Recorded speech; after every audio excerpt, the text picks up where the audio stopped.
Lorca redémarre. Zoom sur le Grand-Duché du Luxembourg, la Hollande et les Pays-Bas.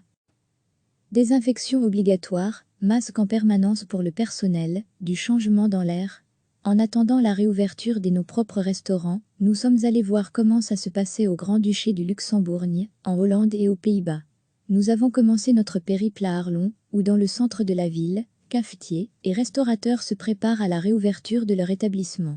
Sur les petites tables rondes disposées dans la rue commerçante à l'entrée des magasins, le seul partage possible entre consommateurs, c'est l'utilisation de bouteilles hydroalcooliques pour les mains avant d'entrer dans les magasins. Après tout ce temps passé en confinement, la vie a enfin repris ses droits, avec de nouvelles mesures à quelques kilomètres d'Arlon, de l'autre côté de la frontière, dans le petit village de Échamps, la brasserie du village a ouvert ses portes à l'intérieur et sur la terrasse. D'origine portugaise, Anna est serveuse, tout comme le chef en cuisine. Elle nous explique la nouvelle disposition des tables et les nouveaux gestes qu'elle doit faire avant de servir les clients. Obligation de désinfecter tables et chaises après chaque client. Anna porte le masque en permanence. Ses yeux ont le sourire. Après tout ce temps passé en confinement, la vie a enfin repris ses droits avec de nouvelles mesures. Pour cette première journée de travail, une spécialité portugaise en plat du jour. Encore un peu de patience, et chez nous aussi, nous pourrons reprendre le chemin des terrasses et autres établissements de Lorca. Depuis samedi, on peut à nouveau franchir la frontière pour rendre visite à sa famille, mais aussi pour faire des courses alimentaires et non alimentaires au Luxembourg. Pour nous, la fermeture de la frontière était problématique et créait des tensions. Ce nouvel arrêté est accueilli favorablement par les communes frontalières. Véronique Léonard est bourgmestre de la commune de Gouvy, elle nous explique toute sa satisfaction. La zone de Schmiod au Luxembourg fait partie du bassin de vie de notre commune. Durant plusieurs semaines, le citoyen a été coupé de cet endroit. Pour la population, c'était très difficile à accepter et à appliquer. L'arrêté ministériel de samedi a été une bonne nouvelle et a généré un dégorgement des tensions sur le territoire de la commune. Traverser la frontière, c'est autorisé pour la famille, les commerces mais pas encore pour Lorca, nous sommes toujours dans l'application des déplacements essentiels. Précise encore Véronique Léonard. En Hollande et aux Pays-Bas, il a fallu attendre le lundi 1er juin pour voir les restaurants et cafés rouvrir. Comment s'est passée cette réouverture? Est-ce qu'il y avait du monde et les Belges étaient-ils aussi présents? Nous nous sommes rendus sur place, nos restaurants sont-ils prêts à rouvrir? La réponse dans l'émission de ce mercredi soir, à voir sur la Une ou sur Ovio.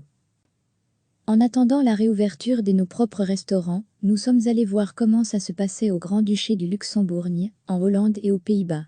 Nous avons commencé notre périple à Arlon, où dans le centre de la ville, cafetiers et restaurateurs se préparent à la réouverture de leur établissement.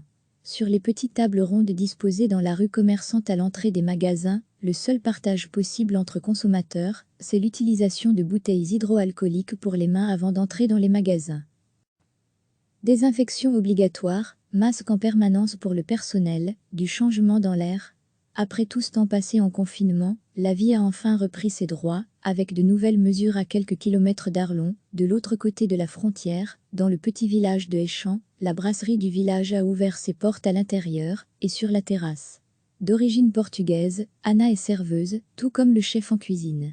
Elle nous explique la nouvelle disposition des tables et les nouveaux gestes qu'elle doit faire avant de servir les clients. Obligation de désinfecter tables et chaises après chaque client. Anna porte le masque en permanence. Ses yeux ont le sourire. Après tout ce temps passé en confinement, la vie a enfin repris ses droits avec de nouvelles mesures. Pour cette première journée de travail, une spécialité portugaise en plat du jour. Encore un peu de patience, et chez nous aussi, nous pourrons reprendre le chemin des terrasses et autres établissements de Lorca. Depuis samedi, on peut à nouveau franchir la frontière pour rendre visite à sa famille, mais aussi pour faire des courses alimentaires et non alimentaires au Luxembourg. Pour nous, la fermeture de la frontière était problématique et créait des tensions. Ce nouvel arrêté est accueilli favorablement par les communes frontalières. Véronique Léonard est bourgmestre de la commune de Gouvy, elle nous explique toute sa satisfaction. La zone de Schmiod au Luxembourg fait partie du bassin de vie de notre commune. Durant plusieurs semaines, le citoyen a été coupé de cet endroit. Pour la population, c'était très difficile à accepter et à appliquer. L'arrêté ministériel de samedi a été une bonne nouvelle et a généré un dégorgement des tensions sur le territoire de la commune.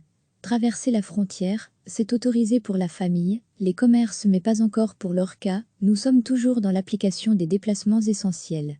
Précise encore Véronique Léonard. Et en Hollande et aux Pays-Bas?